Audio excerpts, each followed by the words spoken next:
Welcome to the Crohn's Corner podcast, where shit sucks and I hate my guts. Brought to you by dagsandco.com, where you can find the latest trendy t-shirts and accessories designed by yours truly. I am your host, Dom D'Agostino, aka the Crohn's Father. Thank you so much for joining us on episode 2.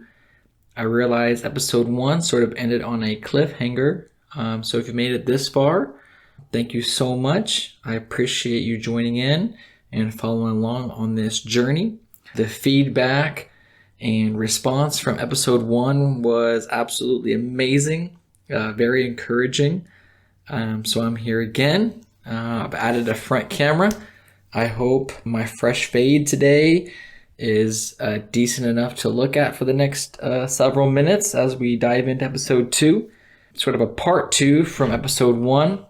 So we'll just dive right back into when I was first diagnosed with Crohn's disease until now. If you've been following along to any of my social media pages, you will have seen that I now have a bag attached to my belly, which is called an ileostomy, not to be confused with a colostomy or other bags of that variant.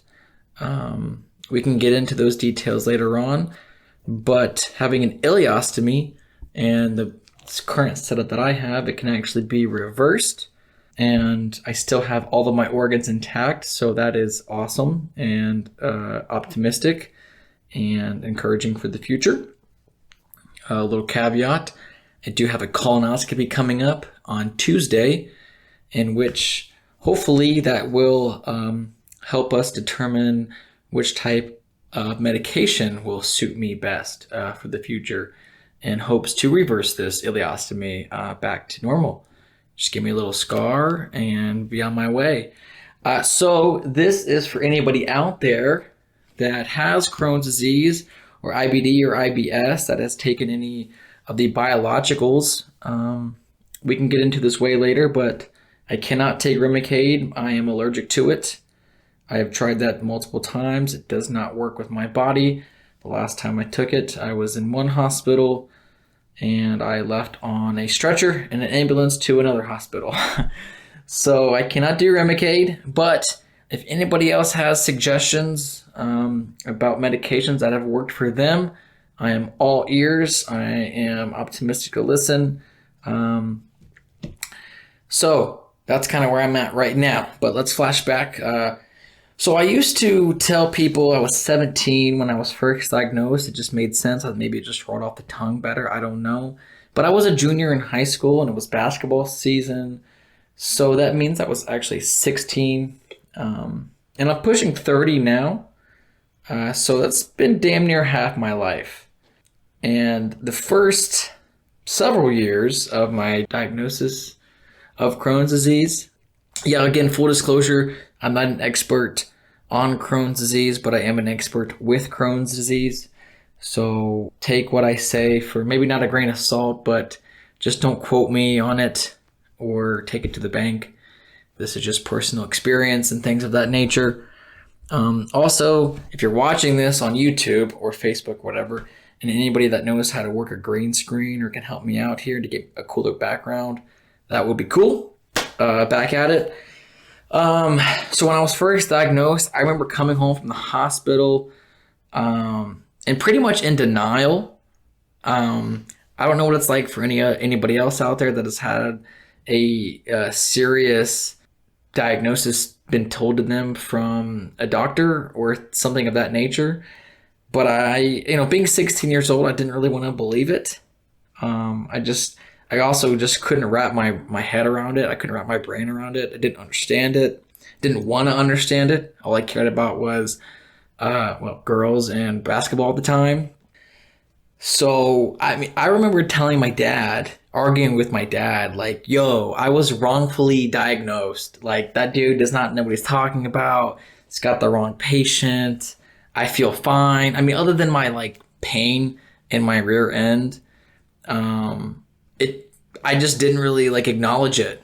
I lived my life as normal as possible. I remember I remember looking at those pictures from my colonoscopy that I mentioned last episode that were supposed to be pink, and that mine were super yellow, not healthy. And I remember being dead serious and telling my dad, "Yo, these pictures aren't mine. Like they did the wrong scope. This is a wrong like."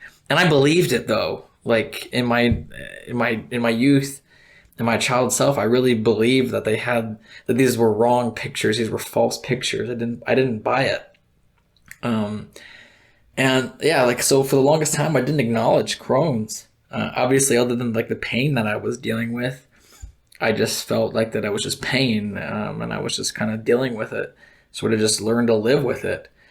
I felt like it was normal. I went right back into basketball as soon as I was medically cleared. I do remember I had to wear a D Wade-esque hex pad that had pads for my hips, which I didn't really need, but it did have a pad where your ass crack is. And it did feel very comfortable. It felt very comforting knowing that I was sort of protected because I wasn't probably all the way healed, and I probably shouldn't have been playing or running or being in contact sport for all that matter. But it felt right. It felt good. And I went out there with my boys and, whatever. So I didn't really realize how much Crohn's disease consumed my life. I just felt like everyone took as many shits as me. I just felt like it was normal. That's what I grew it to be, normal. I really learned to be comfortable being uncomfortable. I thought everybody woke up and took 3 shits before they went to school, and then took a couple shits during school, and then before basketball practice, and then after basketball practice, and then at work, and then at home. I thought that was normal. I don't know. Like, I just thought that was, I don't know. I guess I was naive. So, and I would have trainers, before practice would start, I'd have like the sports medicine, sports trainers, which I super appreciate to this day because it was kind of a cool relationship. They were learning from me. It was a new subject. It was a new topic for them to evaluate. So I'd have to go into like the trainer's office and pull down my pants, and they'd look at my butt and just kind of take notes, or just for their own learning. And I thought that was kind of cool. I mean, it was a little uncomfortable, but like I said, I grew to be comfortable being uncomfortable, and I knew they were just doing their job. But, it's nothing like going in the office, getting your butt checked before you go out there and drain some 3-pointers. But it is what it is. And I remember the doctors sending me back to school with a restroom card. I don't know what it is now, but that was back. Some teachers would give you like 1 bathroom break a semester or a quarter. Sometimes they would give you nothing, or, you have 3 per whatever. So I had a card that was basically like a get out of class free card. Like, if I got to take a shit, here's my card. Talk to my doctor. I'm going to the bathroom. I guess it was really important to like not hold it, and it would make things worse. And so I get it. But I went back to school on crutches. So that was like real fun. Like, why you on crutches? Like, you have a leg injury? No, just stitches in my butt. Hard to walk, uncomfortable to walk. Haven't really walked in like 3 or 4 weeks because I've been in a bed with tubes at my butt, cameras at my butt, knives at my butt. But, basketball went on. I graduated high school. I sort of just put it in the back of my head. I tried some medicines, right away, which we can get into that maybe in another topic. I have a couple guests coming on, and we'll talk about medicines then. But I didn't really find a medicine that would work. And this is probably a whole nother topic or a whole nother episode as well. But every time I would start a medicine, I'd have to use some type of specialty pharmacy.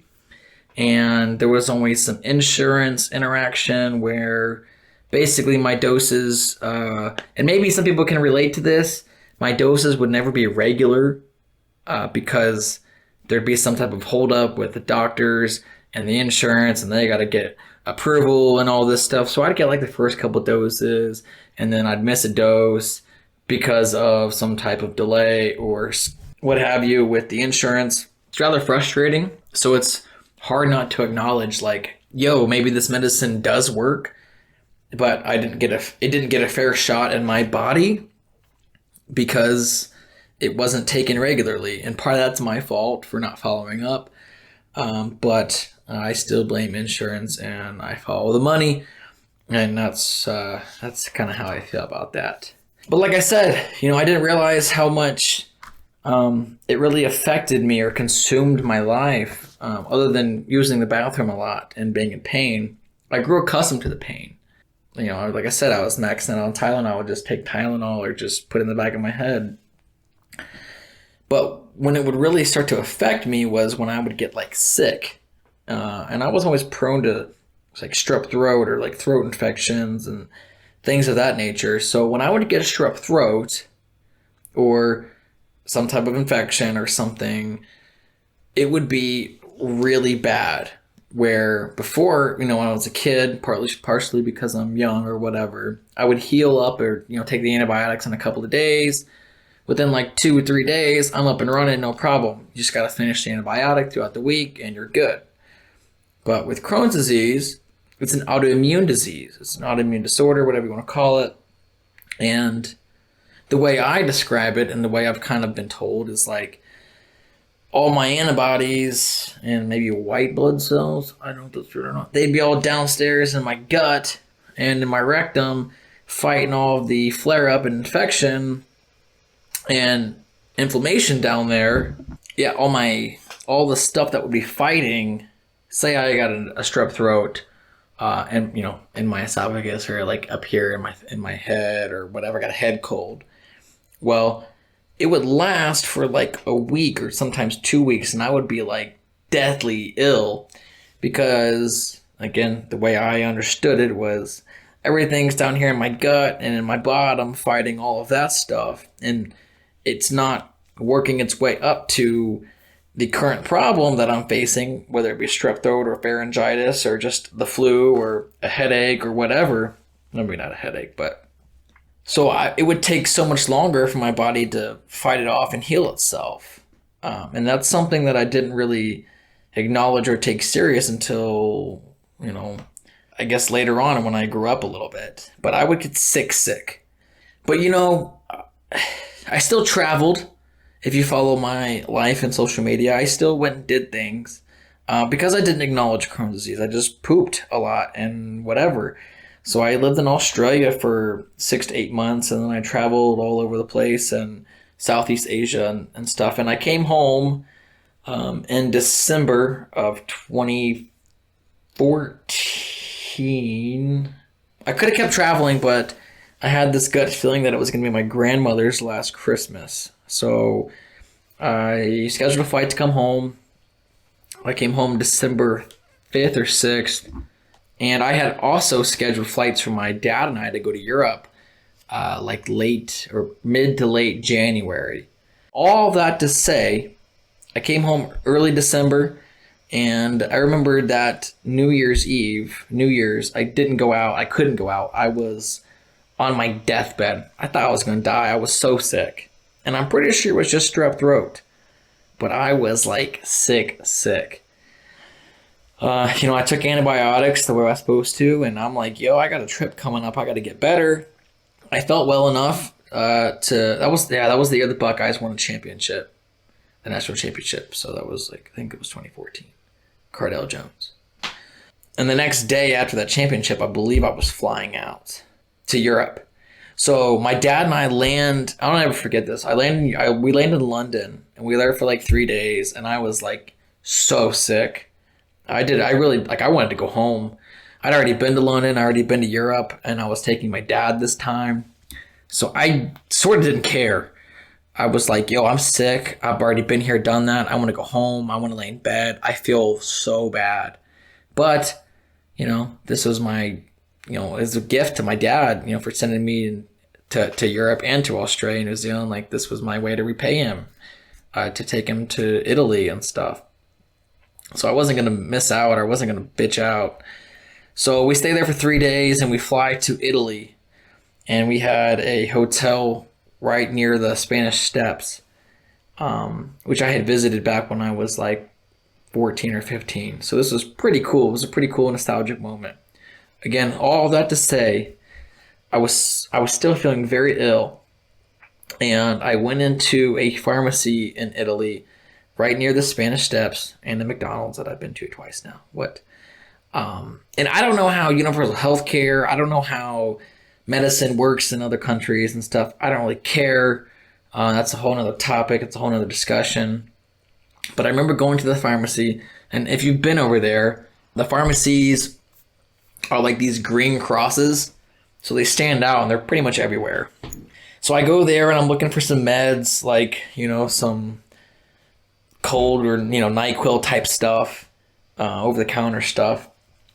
And I look back and there was like 3 pharmacists like in white lab coats. And I look at my dad, I think to myself, I got nothing to lose. I might as well just go see what this is about. And I find this rather tall and super pregnant Italian pharmacist. I walk up to her. I say, "Hey, I've got Crohn's disease, and I don't know if she can understand me or not. Where I'm in Italy." I say, "Hey, I have Crohn's disease. I feel very sick. My throat hurts. This and that." I give her the whole spiel.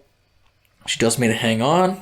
She goes to the back and hands me a bottle of Augmentin. And she charged me like €6 or €8 or something, sent me on my way. And I couldn't believe it. I popped the first pill, and within a few hours, I'm feeling better. By the next day, I'm feeling like $1,000,000. I'm ready to continue the trip. And I'll never forget that because I thought that was really cool. And it helped me, and I got to continue my trip. And I came home, and I went on another trip to the Dominican Republic and New York City a few times. I went back to school. I was riding my bike to school, doing all kinds of stuff like that. Playing basketball again. I was playing pickup basketball, which leads into my next horrific story, which I tore my ACL playing pickup basketball with 40 and 50-year-old men on Sundays in an open gym, which is rather embarrassing. But I was playing with my father, which was very cool, and we were dominating that day. And we were on our way to being like 5-0 or 5-1 that night, and we were about to win like 10-0. My dad actually passed me a full court pass for the game-winning layup where I blew my knee out. So I blew my knee out, and all that to say, during that surgery and recovery time, I had the worst flare-up of all time. I legitimately thought I was gonna die. I thought I was dying. I was on my bed. I couldn't walk. I couldn't move. I was in so much pain. Because I was taking pain pills, for my knee, which I then later find out was not a good idea for people that have Crohn's disease or gut problems because it causes constipation. So then my guts basically shut down, stopped working. My legs stopped working because I was in so much pain. I had no energy. I couldn't rehab my knee right away. I was supposed to start rehab like the next few weeks. That was in December of 2015, and I didn't get to start rehab until like February because it was so bad. So I really thought I was going to die, but that's when I started to take Crohn's disease more serious, and I started advocating for myself, and I started going to the doctor more, and because I realized, hey, I went to the doctor, I had problems, they gave me medicine, and they started this regimen, and it started working, and I started feeling myself again, I started feeling better, and so I started like, hey, this is like a real thing, and this is really affecting me. So that was 2015, it's 2021 now, and that's all I can advocate for is to advocate for yourself. And after that, it turned into basically biannual surgeries. As I stated previously in the previous episode, surgeries became kind of second nature to me. It seems like every 6 months I have surgery. And it's like the same surgery where I get put under, they put a camera in my butt, they put some drains in, they remove some scar tissue, they do a fissulotomy, they remove some fissulas or clean it out, and then I feel good for like 6 months. And whether I'm on a medicine regimen or a biological agent or not, another 6 months goes by and it flares up again and I can't walk a whole lot. I get a pain in my butt. Everything hurts. I'm irritable. I have surgery and then boom, I feel good again and it's all good. And that's been my life for the past, 4 or 5 years. And to the point where, my son was going to be being born soon. And I know how much I wanted to be a part of his life and be there and be present and be able to wrestle around with him and run with him and go on walks with him. And, up until he was born, I was like using a cane to get around at some points because of the pain. And I was so scared that I was going to be like a gimp father. And that really terrified me. And I think that's what pushed me into going through with this surgery to have the bag. I didn't know much about it, but I was encouraged to the fact that it could be reversible at some point. If I got my shit together and started eating better and, things of that nature. And I did the surgery, but I also want to make a mental note that right up until I started I had the surgery, I talked with my primary care physician, and he thought it was a good idea to put me on I think it's an antidepressant. I was on Lexapro. So this could probably be a whole nother discussion, and it will be another discussion, I hope, soon in the next few episodes with another guest. But the combination of the bag and Lexapro, I feel like really saved my life. I've always been a crier. I'm still a crier. I cry out a lot of things. I tear up about almost anything that's worth tearing up about. I can't even watch like ESPN, like E60s without crying. But before I was taking Lexapro, I couldn't even like drive from point A to point B without crying my eyes out or thinking that my life was over because I have a bag or I'm going to be getting a bag or I thought my life was over. So I got to give some of those doctors a lot of credit for putting me in that position to accept reality and to accept that, hey, this isn't over. It's just a little stepping stone or it's a little hiccup along the way. And since, I weaned myself, I took myself off Lexapro, and I feel like I've never been more mentally stable. I feel like I've never been more in control. So that's a very positive. I don't know if my doctors would agree with that, but I'm open to talk about that at another time. I get a lot of questions about the bag when people know that I have it. Like I said, up until I posted that picture on my social media a few weeks ago, only, like a select few people knew that I had that. I guess you probably wouldn't know if I didn't tell you, which is, I guess, is a good thing. And I guess I'll credit myself for that because I'm still trucking along like nothing happened or nothing's different. And we can totally talk about this. I mean, maybe I have a whole episode of maybe just the bag for that matter. But the most common question I get, and I think it's funny because I would ask the question too. It's like, do you still poop? Do you still? And the answer to that question is no. Nothing is supposed to be coming out of my butt anymore. I don't even fart. And sometimes I miss that, man. Sometimes I just want to just like rip one, and I can't, and I don't. I never get the urge, and it's kind of weird. But it goes into my bag. Maybe that's awkward, but I don't really care. But in my particular situation, stuff is still coming out of my bottom, which is not right and not normal. So this colonoscopy coming up on Tuesday is going to hopefully pinpoint some issues. And I've learned from talking with a doctor that the issues I'm having now might be a result of having the bag, and the fact that the bag has done its job and the inflammation and the Crohn's disease has sort of left my gut, and now my body is just reacting to not being fully connected, if you will. So the solution to that is to reverse the bag. The problem and the caveat to that is if we reverse the bag, then problems in my bottom may arise more dangerously, and so reversing it might be for nothing.